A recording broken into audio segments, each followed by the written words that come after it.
They missed that. They missed that. Okay. Do it again. I'm not doing it again. It's already the second time.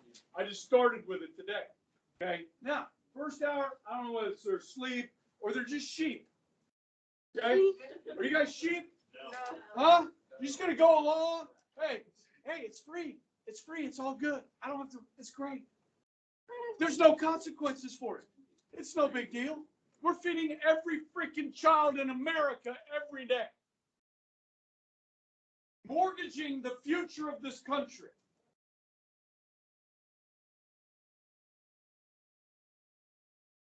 It's freaking ludicrous, man. But nobody cares. It's like, it's a pandemic. I don't know. I mean, the insanity to me is, I don't know, without comparison. I've never seen anything like it in my life. Now I get it. When we're locked down and people can't go to work and people lose their jobs and things are really bad. I get it, right? We're going to have to help more people because more people, right? Now, and everybody's got a different situation. And I don't want to offend anybody or, anything like that. Okay, we're talking generalizations as the whole country.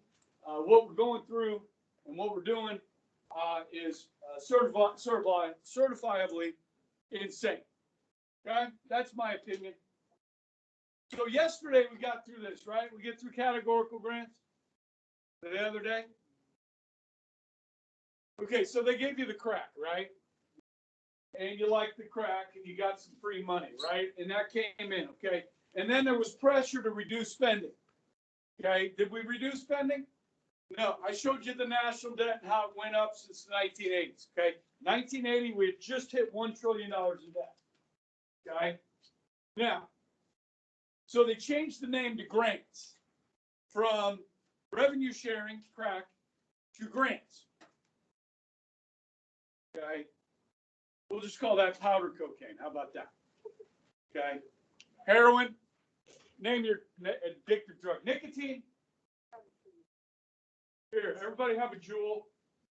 Okay. Enjoy the jewel. You'll want more later. But if you want the jewel later, you're going to have to do what I tell you to do.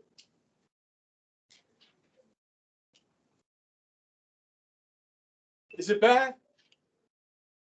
Is the jeweling bad? What percentage? Just throw me a percentage. What percentage of students at Bishop Carroll High School are jeweling? Here you go. Just rough that. I'm not going to single anybody out. I'm not coming down on anybody. 35? No. I say 85. 85. Yeah. Well, like actively or just? No, I would say like people that like have it on them today. Maybe not at school, but they have it on them today. 45. No. Higher. 70? 75. Listen, guys, you know this, right? Nicotine's more addictive than heroin.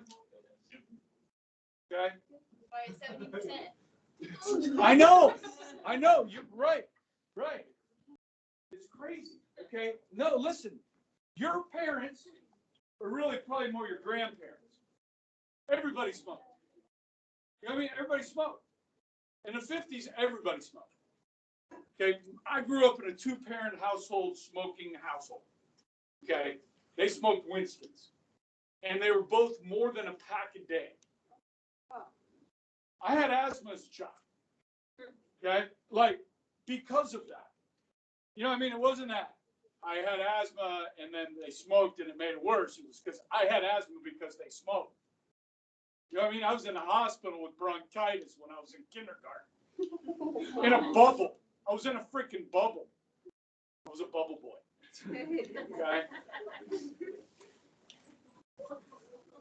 My parents love me. I love my parents. I don't, that was the time it was. Everybody smoked. My dad quit flying because he couldn't smoke on airplanes anymore. I'm not getting on that damn plane. I can't smoke a cigarette. I'm not wearing that seatbelt. He's got no business telling me I got to wear a seatbelt. I paid for the car. I paid for the roads. I paid for the cops. If I don't want to wear a seatbelt, I'm not going to wear a seatbelt, right? You guys want to live in a nanny state where the government tells you everything you have to do? Hey, it's against the law to allow your children to ride bicycles without a helmet. That needs to be a law. Because we have stupid parents that don't put helmets on their kids. I didn't wear a helmet when I was a kid, as you could probably attest to.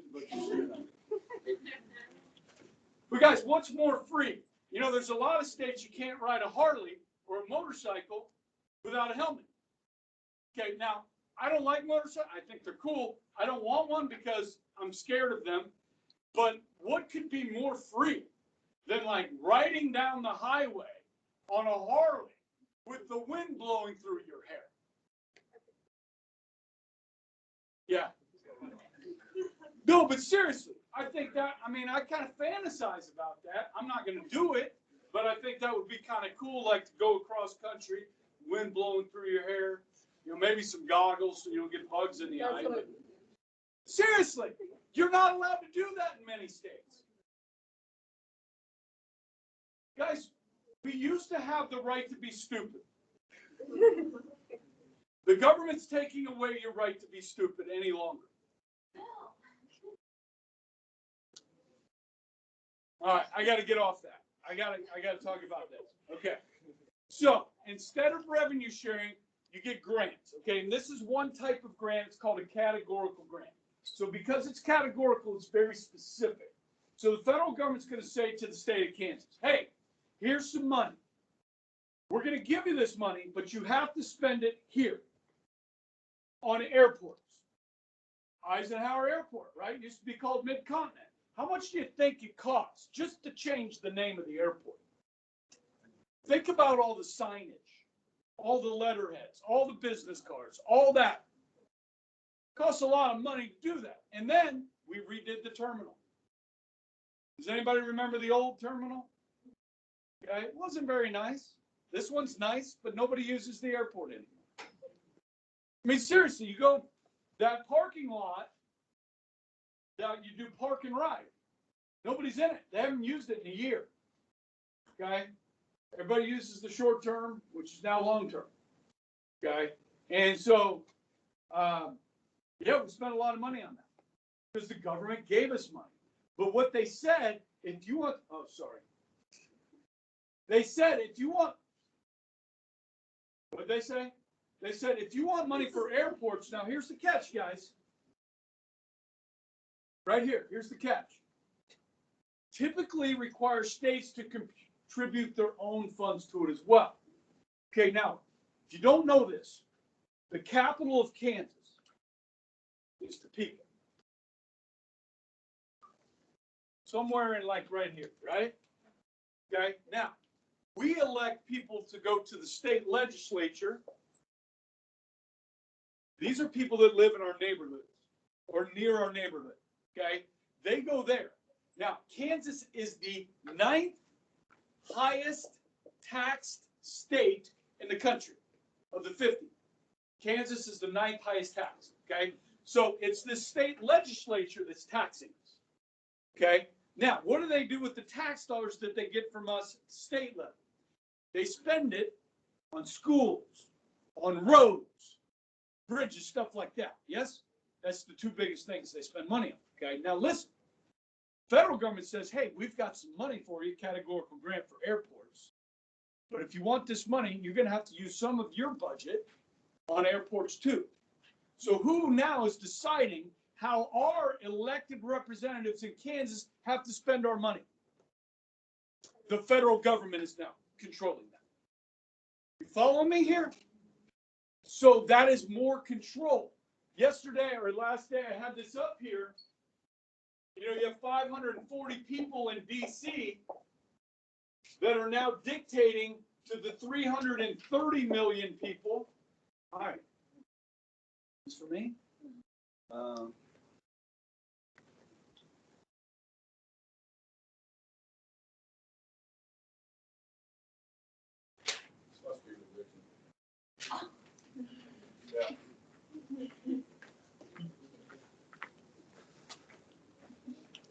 Okay. 330 million people. Okay. 540 people controlling us. Okay. Now, real typical categorical grant is this natural disaster aid. Okay. So Nashville, last couple of days, had some serious flooding. Okay. If it is called a natural disaster, then that will qualify Nashville for millions in federal dollars in categorical grants to help rebuild from that. Okay. Forest fire in California, mudslide in California, tornado in Alabama, hurricane in Florida, right? You qualify for these categorical grants, okay? A lot of times the money is based, how much money gets based on how many people live in your state, all right? That's categorical. Another type of grant that we use now, and this is a big one, okay, is block grants, okay? So think block, like a big block or broad area. States like these better than categorical grant because it gives them more freedom. So instead of, natural disaster or airports, you could just do public transportation. So if you didn't want to use the money for your airport, you could use it for city buses. You could use it for rail. You could use it for streets, public transportation, okay? Welfare, health, education, that's very broad. You could use that for free and reduced lunches. You could use that for helping the poor with health care. Anti-crime could be more cops, could be funding for community policing. It could be building a larger jail or a new jail, these sorts of things, okay? Youth activities could be like recreation areas, basketball courts or ball fields, stuff like that, that you could use this money for, okay? Again, it's your money. It started in the States. It goes to DC and it comes back. And they tell you how to spend it. Now, they like these better because they're a little bit broad. Okay, a little more freedom with how you spend this money.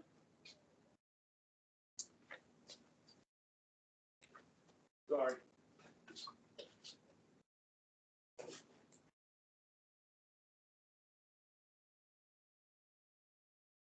Oh, I like charts and graphs. Here's a chart. Pulled this one up today. Now this is 2019, guys. Okay, so most of my graphs are like 2011. Okay, so this one's pretty good.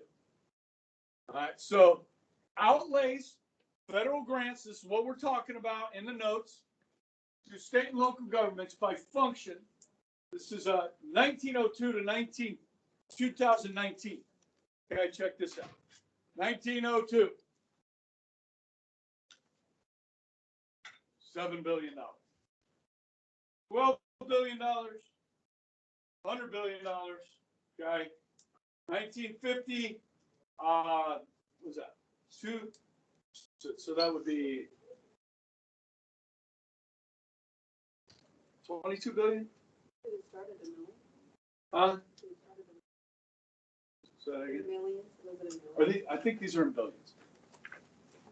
These are definitely in billions. Okay. All right. So look at this. We talked about 1980, right? 91 billion. Okay. Now we're at 749 billion. Where's most of the money going?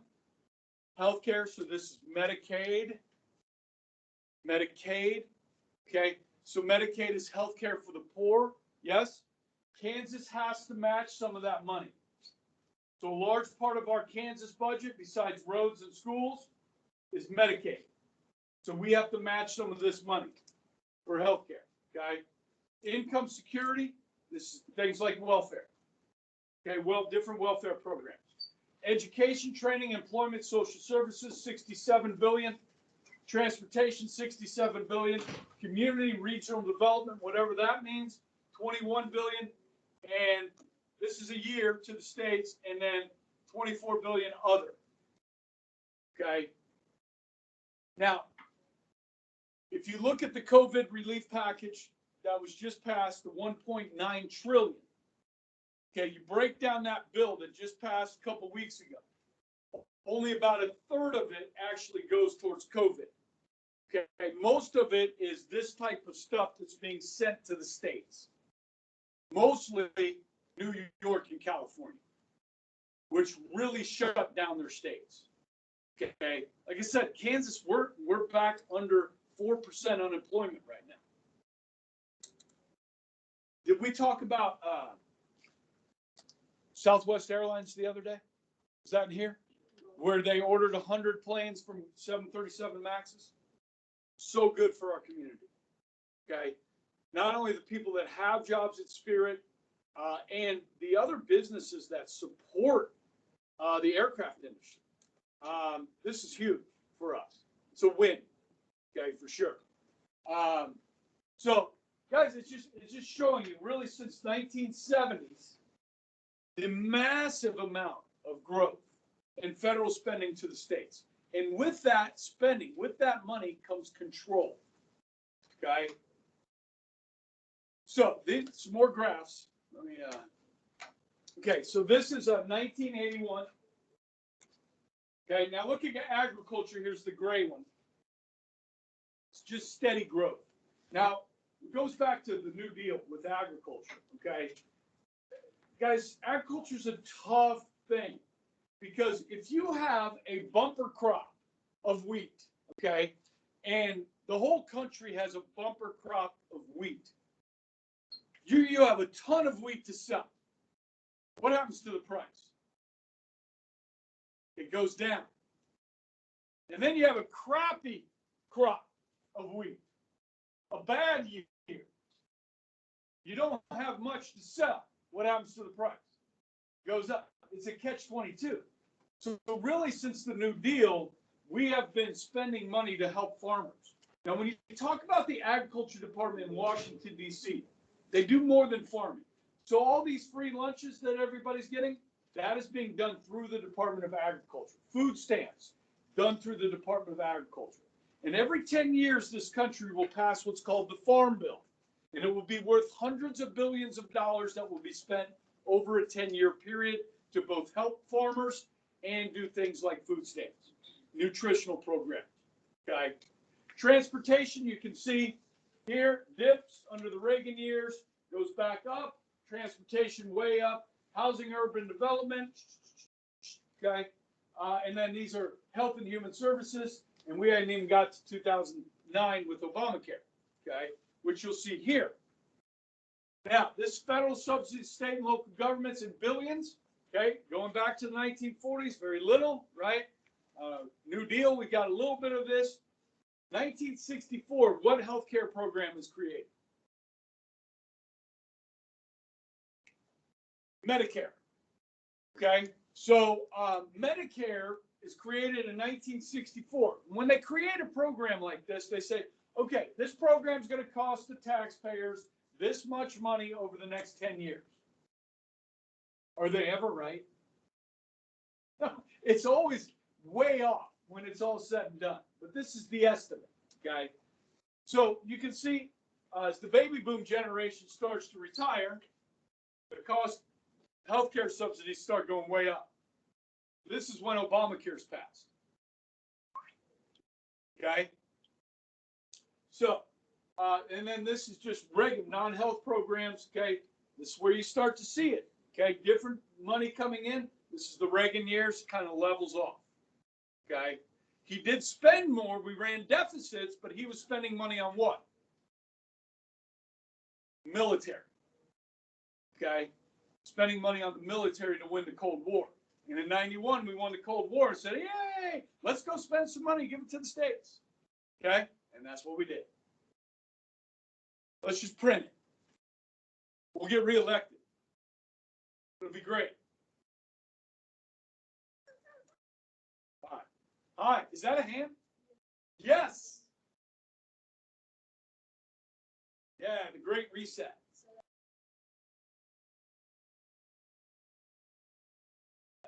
I don't know. No, I think it's a bad idea. I think it'd be better if we were all like fiscally responsible. You know what I mean? Like we paid our bills. We didn't use other people's money, like the future generations' money. And I think, yeah, it's hard for me to like trust politicians. It's hard for me to trust like really rich people that just look out for themselves. You know what I mean? I don't hate rich people, and I don't begrudge rich people either. I mean, what most people are not born rich. Okay, if you look at millionaires in this country, most of them do it through hard work. They weren't given it through, inheritance. Okay, I don't know if you guys ever listened to the talk radio show. What's that guy's name that does the money talk? Oh, come on. Somebody's got to listen to the show. What? No, not Rush. What? Jim Cramer? Oh, he's funny. He's a TV guy. This is a radio guy. He just talks about, how to invest your money, how to get out of debt. Okay. He's a big one on, paying off your house, paying off your credit cards. And Dave Ramsey, thank you. Yeah. Dave Ramsey, any of you besides the one who just said his name? Okay. Yeah. This guy's great. He's on the radio. Now his show's kind of repetitive, but every now and then he'll do like once a month on a Friday, he'll do millionaire calls where he says, all right, if you're a millionaire, now that means you have $1 million in net worth. Okay. Doesn't mean you make $1 million a year. Okay. So if you have $1 million in net worth, okay, you're a millionaire, I guess. Okay.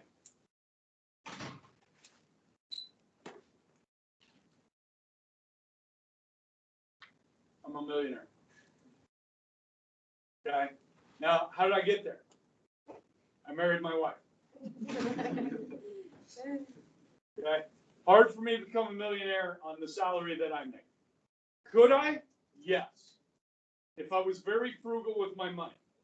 Okay. So if I lived in a 1-bedroom apartment and drove a beater, okay, and didn't go out to eat, made my own meals, you know what I mean? And then I saved like 50% of what I made and invested it. Over 40 years, I could become a millionaire on this salary. But I have to live very frugally. You understand?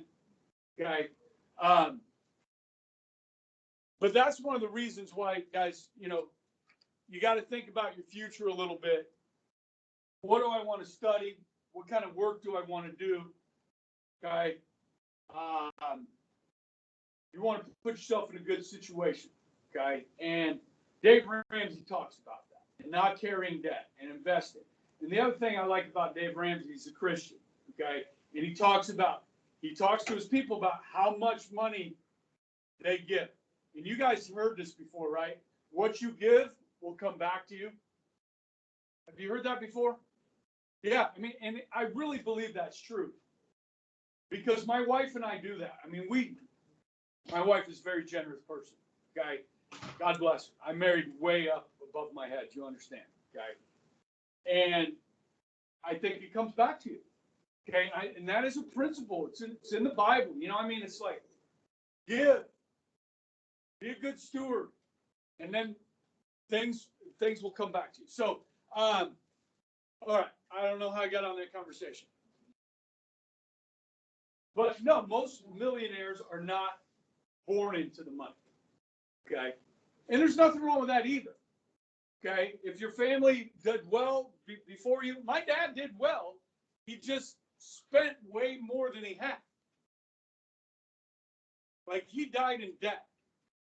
Like he owed $250,000 on a house and property when he died. And he had an insurance policy worth $100,000.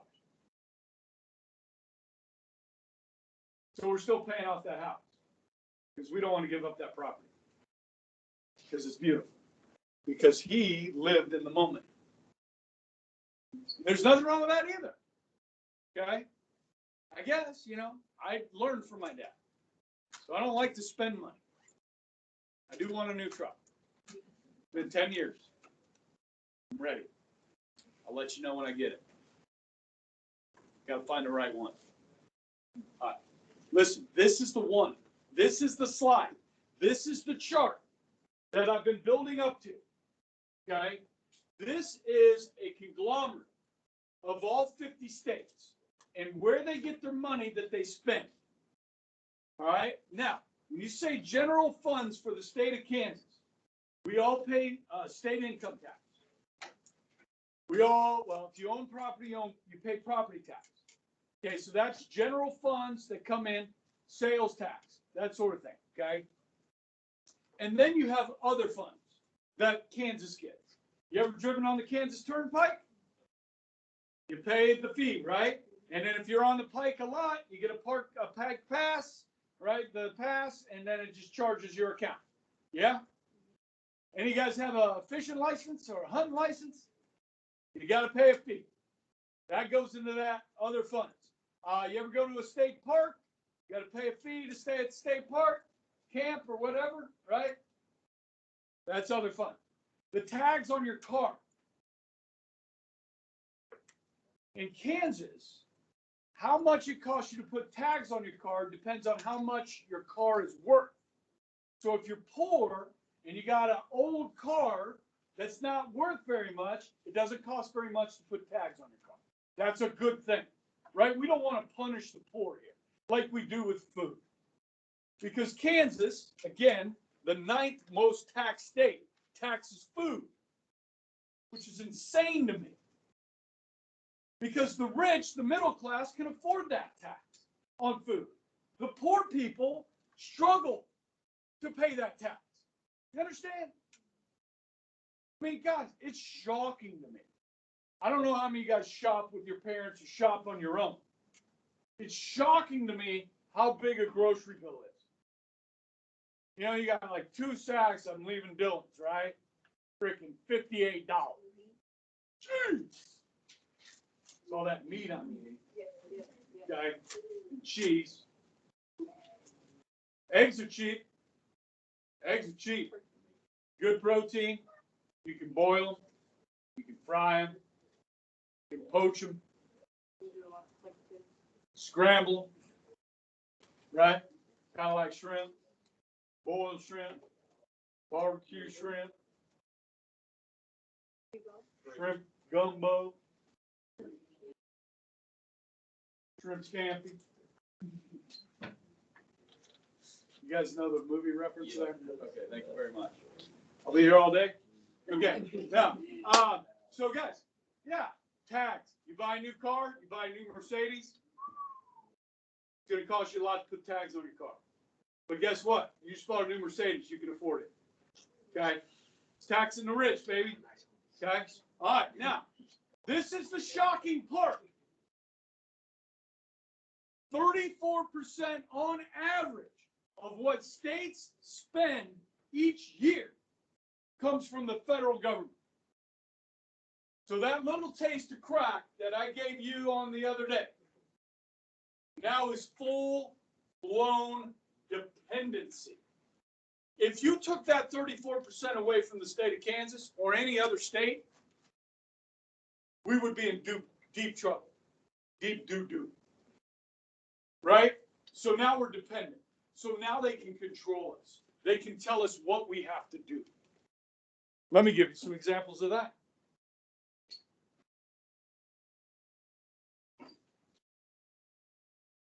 Where's my mouse? Oh, here's just another graph. 1960, 2011. Yeah, that's nice. You guys ever heard of asbestos? Oh, yeah. So when you guys were like sophomores, remember? We had that big blue heating, cooling unit out back by the cave. You remember that big thing? We had to rent that because the HVAC system went down. Did I tell you how much the HVAC system is going to cost? $4.5 million. Now, more than half of that is not the big AC unit or the big heating unit. The ducts are already in place. Here's the vent, right? We already have those in here, so you're not replacing all that. The majority of that cost, guys, is asbestos removal. Based on this law, this mandate from 1986, okay, if you make an improvement to your system, like your HVAC system, you've got to remove this asbestos. Asbestos was used as insulation in almost every school in America, most buildings in America, since the 1950s. In the 80s, they figured out that if you inhaled the particles, it causes cancer. Lovely. So you remember, I don't know if any of you guys came in the building last summer. They had the school, like walls built in the school, different parts of the school. That's where they were removing the asbestos. See, guys, that cost almost $3 million of the $4.5 million. Because you got guys in here with hazmat suits on, hazardous materials. That's expensive. Now, did Bishop Carroll get any money to do this from the federal government? Nope, but we're getting free lunches. Okay, now this is a serious issue. Now, in previous years, going back, I've been here a long time, like over spring break, they would say, listen, nobody can come into the building during spring break because they were taking different parts of the building and getting asbestos out over time. Okay, this HVAC system made us do it like all at once. Okay, we got it out. Okay, so breathe freely through that mask. Okay, now that's a mandate. So most assignments in here, I say, hey, it's optional. You can do it if you want. If I said, hey, this chapter 4, I mandate. It's not optional. You have to do it. That's a mandate. When the federal government orders you to take action. Okay? Sometimes they give you money to do it. Sometimes they don't. Okay? So that's called choice. Sometimes. Allow states to undertake an activity or have the feds do it for you. Now, most states would rather do this themselves. They don't want the feds breathing down their neck. Okay? It's like, it's like you and your parents, right? I know every family's different. But I know, like, when my son was in school and I tried to, like, help him with an assignment or something, he'd be like, leave me alone. You ever do that? My daughter's like, Dad, you don't even know how to do this. Leave me alone. I'm like, okay, you're right. Any of you guys in upper level math know what I'm talking about. I stopped getting help with my kids with math after the 5th grade. And I'm not really joking on that. I hate math. Anybody else hate math? You used to, but you don't anymore. But now you can? That's great. My kids were Kumon kids.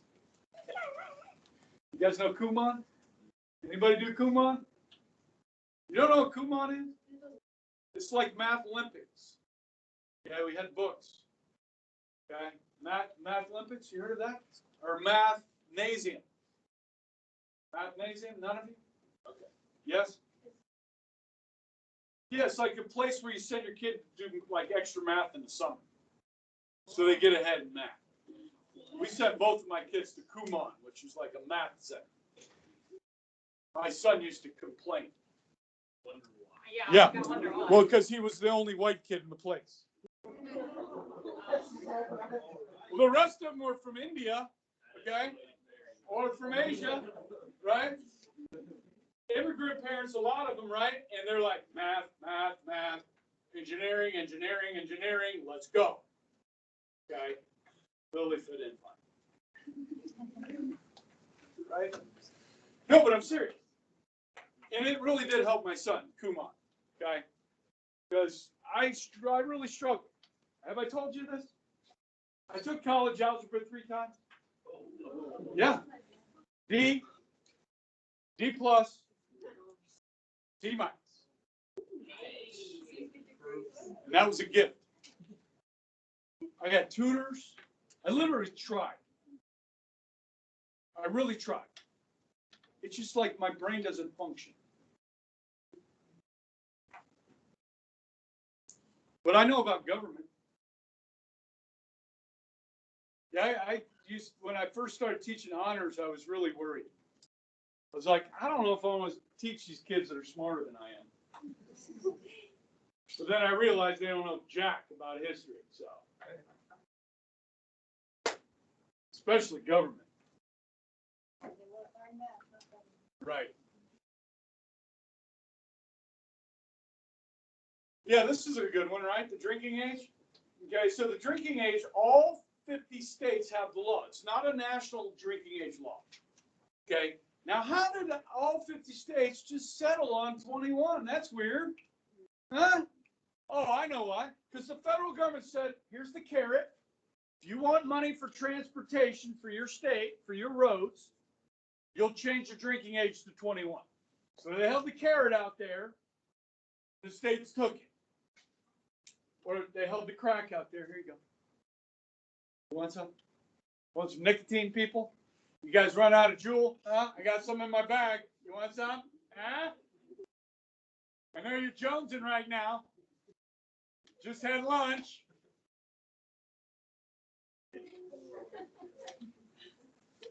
Bunch of addicts. You guys need to get off that crap. I'm telling you. And if you haven't started, please, for heaven's sake, don't.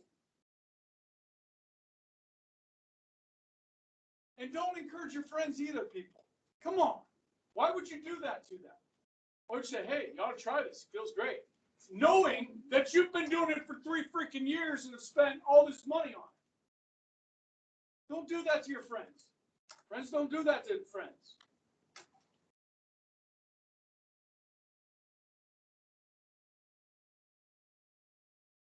I know this from experience, people.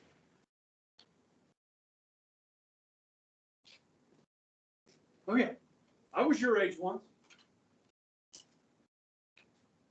I was 17 when they changed this. My sister was 19. She was grandfathered in. She got to drink. She kept drinking. Drank the whole time. I had to wait till I was 21 to legally drink. Okay, I was 17 when they changed this. Okay.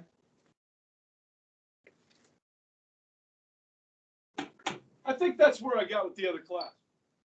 All right. Good times. Hey, tomorrow hey, let me ask you a question.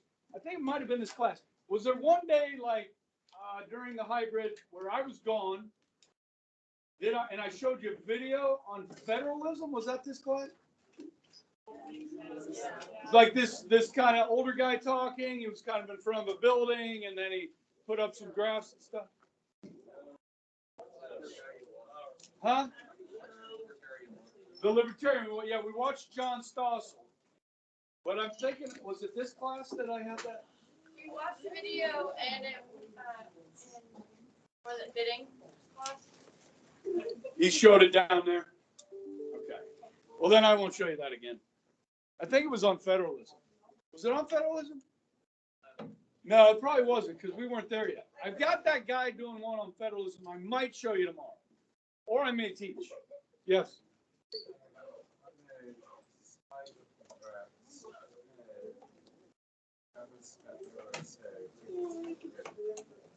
All right, start over. Uh-huh. Yeah. Yeah. Yeah.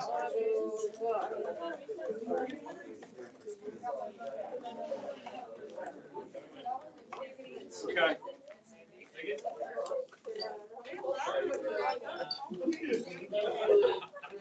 Talking about this one?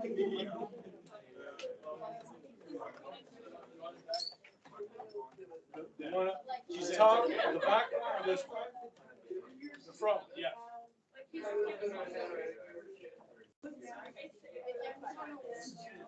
Right. Well, 32% what? Oh, missing? It doesn't add up to 100? Oh, I don't know.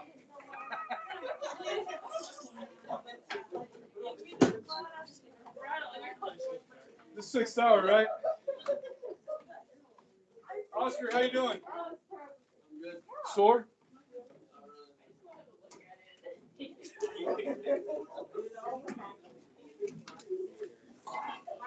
was pretty nice earlier. I was out there. What time we got?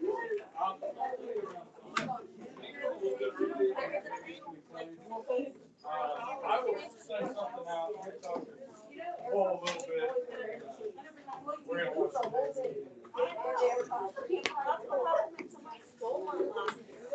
bullpen.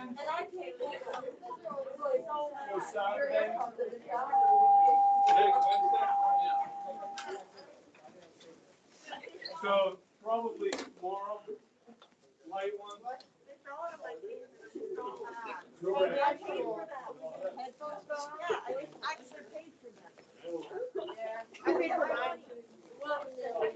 See you guys. Bye. Have a great day. How'd it go, Mr. Ebright? You too. You on there? Somebody left the water.